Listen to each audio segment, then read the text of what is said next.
2006-এর 1 November ক্ষমতা গ্রহণের পর ফখরুদ্দিন সরকার তা দীর্ঘায়িত করতে হাতে নেয় -2 ফর্মুলা। এরই ধারাবাহিকতায় 2007-এর 16 জুলাই ধানমন্ডি সুধা সদন থেকে গ্রেপ্তার করা হয় বঙ্গবন্ধু কন্যা শেখ হাসিনাকে। সে সময় জনরোষের ভয়ে ফখরুদ্দিন সরকার আওয়ামী নেত্রীকে কারাগারে রাখার সাহস পায়নি।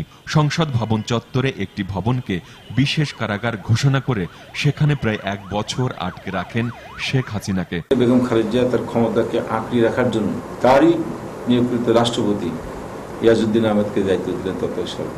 লক্ষ্য ছিল একটাই, যে আবার একটা ষড়যন্ত্রের মাধ্যমে নির্বাচন নামে প্রহসন করে তার রাষ্ট্র ক্ষমতা আবার দখল করা।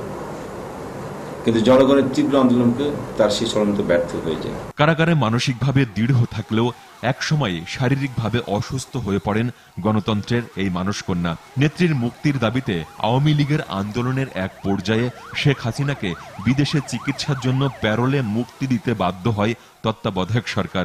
2008-এর এই দিনে কারাগার থেকে মুক্তি পান বঙ্গবন্ধুর জ্যেষ্ঠ কন্যা। এবং ওই সময় সামরিক বাহিনীর রক্তচক্ষু উপেক্ষা করেই আওয়ামী লীগের সকল সিনিয়র পর্যায়ে নেতৃবৃন্দের দৃঢ় মনোভাবের কারণেই সেই সময় তত্ত্বাবধায়ক সরকার কিছু করতে বাধ্য হয় এবং জনগণের দাবির মুখে যেমন শেখ হাসিনাকে কারাগার থেকে মুক্ত করে তারা করে দিয়েছিলেন। সে সময় শেখ হাসিনার রাজনৈতিক দূরদর্শিতায় দেশের জনগণ তাদের গণতান্ত্রিক অধিকার ফিরে পায়। তত্ত্বাবধায়ক সরকার বাধ্য হয় নবম সংসদ নির্বাচন দিতে।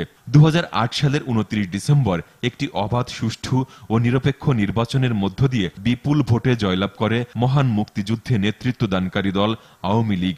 শেখ হাসিনার নেতৃত্বে নবম সংসদে একক সংখ্যাগরিষ্ঠতা নিয়ে সরকার গঠন করে 14 দলীয় মহাজোট। সশ্রদ্ধ চিত্তে শপথ করিতেছি যে আমি আইন অনুযায়ী সরকারের প্রধানমন্ত্রী পদের কর্তব্য বিশ্বস্ততার সহিত পালন করিব। সম্প্রতি ভারতের প্রধানমন্ত্রী নরেন্দ্র মোদীর বাংলাদেশ সফরে সই হয়েছে স্থল সীমান্ত চুক্তি। 2021 সালের মধ্যে বাংলাদেশ হবে মধ্যম আয়ের দেশ। বাংলাদেশকে উন্নত বিশ্বের দোরগোড়ায় পৌঁছে দিতে নিরলসভাবে কাজ করে যাচ্ছেন গণতন্ত্রের মানসকন্যা।